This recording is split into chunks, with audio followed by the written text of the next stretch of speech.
How we doing? Good. I love hosting a party in my office. How are you? Good to see you. Hi, Mr. Secretary. How are you? Nice to meet you. Good to see you. Carol Good to see you. Feldman. Carol. After the Supreme Court struck down affirmative action, you asked colleges to take a hard look at policies like legacy preferences that sometimes are seen as an unfair advantage for the children of alumni and donors. Beyond offering guidance, what concrete action will you take, can you take, to discourage the use of legacy preferences?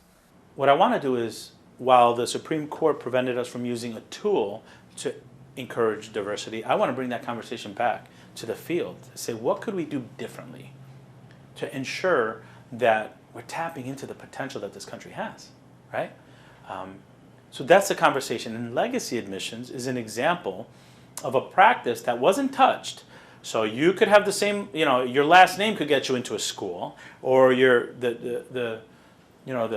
the fact that you can write a check can get you into a school.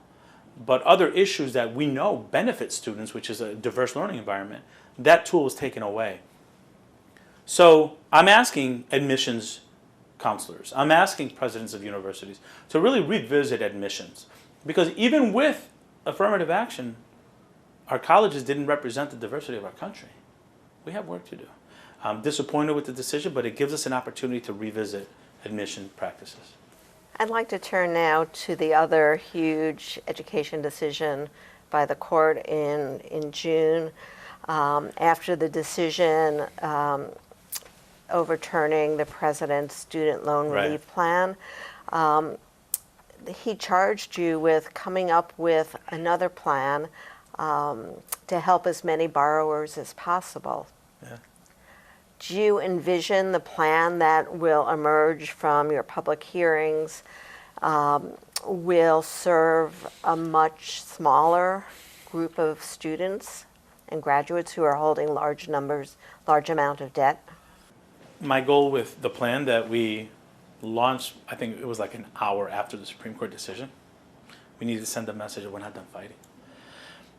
So get as many students, as much debt relief, as quickly as possible.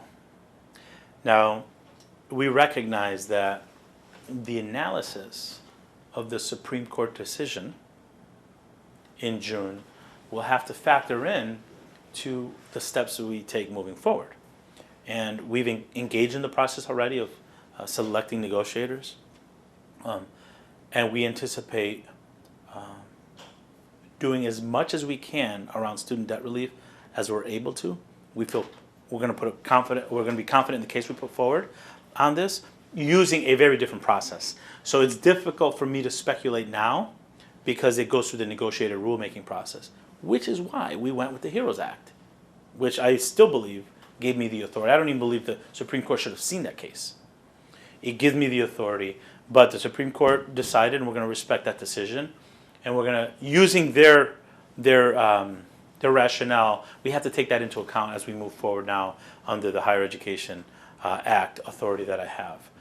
And it's more difficult to, like we did in August of last year, to have a number and a set. That's where the negotiated rulemaking process comes into play, and we have to respect that process.